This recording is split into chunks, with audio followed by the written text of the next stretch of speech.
Pacome Dadiet is the latest first-round French sleeper. This is Floor and Ceiling. Let's break him down.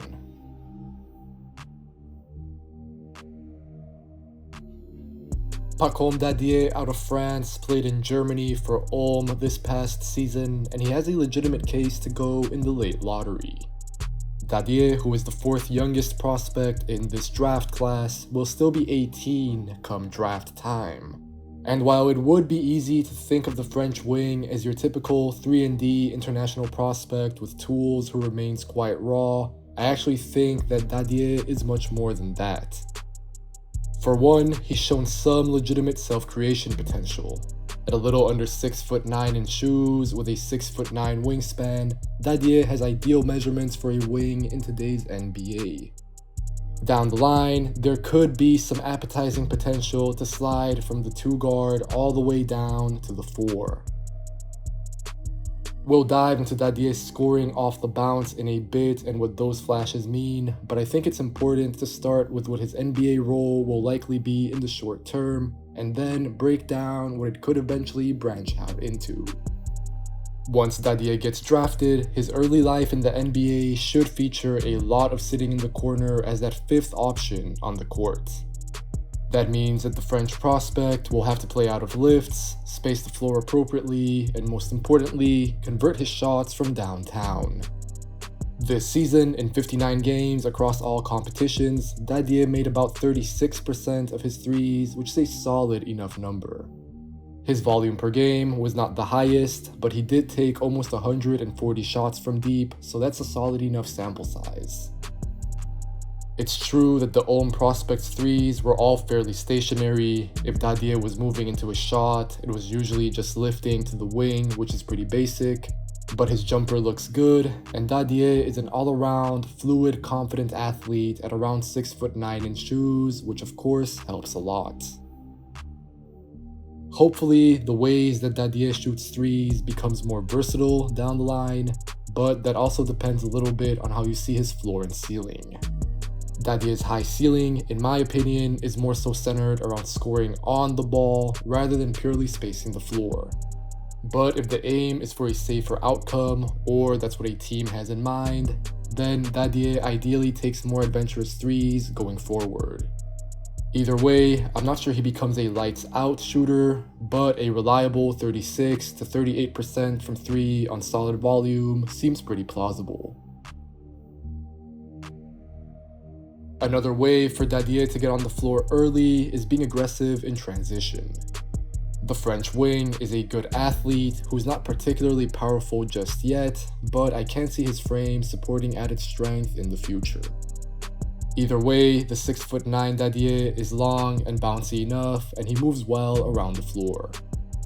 Ulm played at a decent pace for European basketball, but the NBA is more up and down, so Dadiet should probably see more action in transition. Once he's in the open court, the 18-year-old gets north to south quickly, be it rim running or cutting behind the defense. Dadiet can already come up with some acrobatic finishes, but it's also reasonable to think that there should be improvement as he makes athletic and skill gains in terms of strength, handle, and things of that nature. Right now, Dadiet can catch the ball at the half court and get to the basket within a couple of dribbles, but in the future, I'm hoping to see him grab and go off of misses rather than mostly taking advantage of go-ahead passes. Now, let's dive into what makes Dadiet truly intriguing, which are his very real flashes scoring off the dribble, like I mentioned earlier. We saw some flashes from 3 over the course of the season, but really, I think that the Ulm wing is generally more comfortable from around the elbows or the baselines right now. I like how Dadiet keeps it simple and plays with it himself. This is a good sign because he's efficient playing out of 1 or 2 dribbles and then dangerous with his high release point. This season, Dadiet converted on a little more than half of his shots from the mid-range, although it's worth pointing out that this came on less than 50 attempts. Looking at the big picture, I think that the touch is there. There's some streamlining to do because the French prospect's lower body doesn't always look the same on his pull-ups, But once he gets stronger, then Dadiet's balance should also improve, which should also in turn make it easier for him to create space off the dribble and using his body. At this stage though, it's important to emphasize that these flashes of self-creation are not abundant at all. The German league is also a completely different context to the NBA, both on the court and in the weight room, so that's worth factoring in as well. Dadiet is tall, long, and decently athletic, but right now, he lacks the strength to consistently get to better spots around the rim. His numbers at the basket were pretty good this season, but that mostly came against shifting defenses, meaning in transition or getting downhill off of some type of movement, rather than having to create his own looks. Long term, I think the biggest thing should be the type of development that Dadiet gets. Eventually settling into a simple 3-and-D type of role is definitely not an unlikely outcome. It's also not a bad one necessarily, but I really do think that it's important that whichever organization drafts Dadiet gives the Frenchman a genuine chance to flesh out his skill set.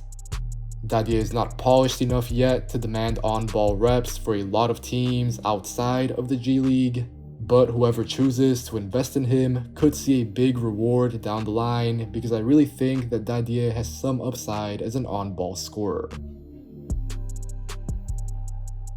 Away from the ball, outside of the spot-up shooting that we saw earlier, there's a clear fit here as a cutter. In those predicaments, Dadiet's size and athleticism comes into play. I should also note that the French wing spaces the floor pretty well for the most part, and he understands when and where to move.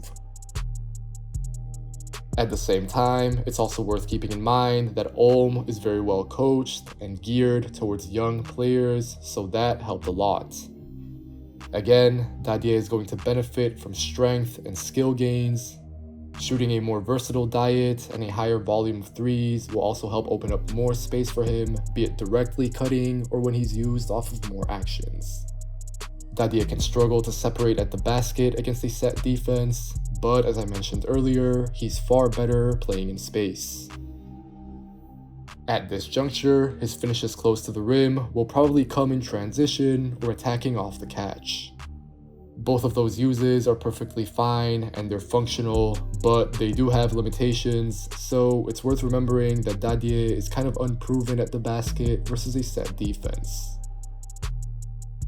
Still, these flashes are worth investing in. It stood out to me how comfortable Dadiet was going left despite being right-handed.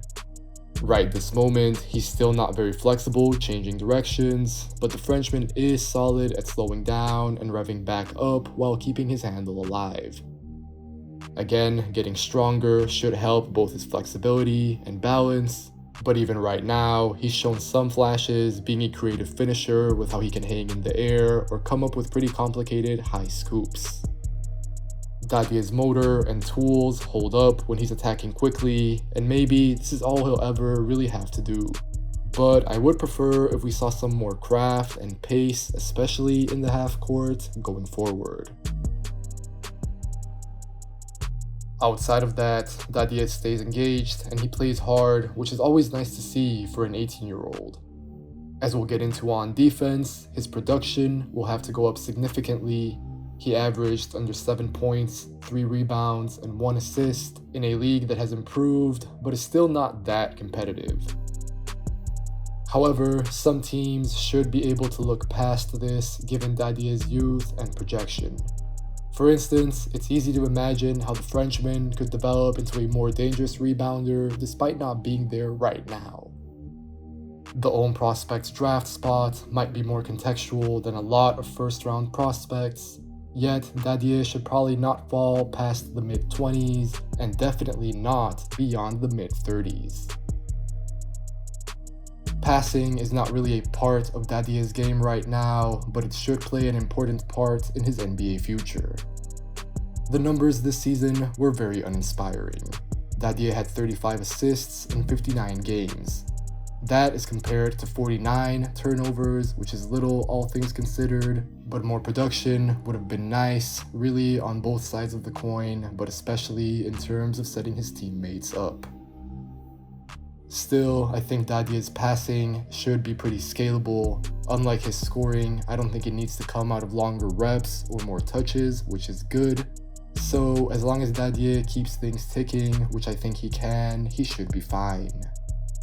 Admittedly, this might speak slightly more to his floor as more of a 3-and-D type as opposed to his ceiling, but I do think it's applicable to the latter as well because he'll need to make quick decisions regardless.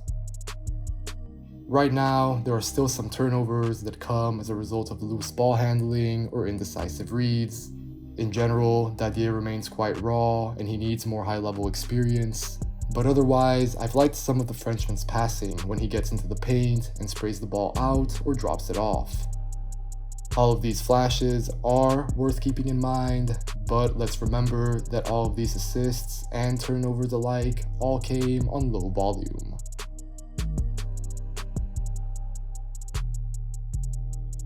The conversation about Pacome Dadiet on defense is pretty straightforward and it doesn't need a lot of nuance. Simply put, he has the physical tools, but he really lacks the production most of all, and also the experience. Dadiet averaged 0.5 steals and 0.1 blocks per game, which obviously is incredibly low. That's very improvable for any prospect, but even much more so for a long, athletic 6'9" wing. The good news on this side of the floor is also linked to what I just brought up though. Dadiet definitely has the means to get better on defense, and I think the main two things he lacks right now are common for any 18-year-old who's looking to enter the NBA.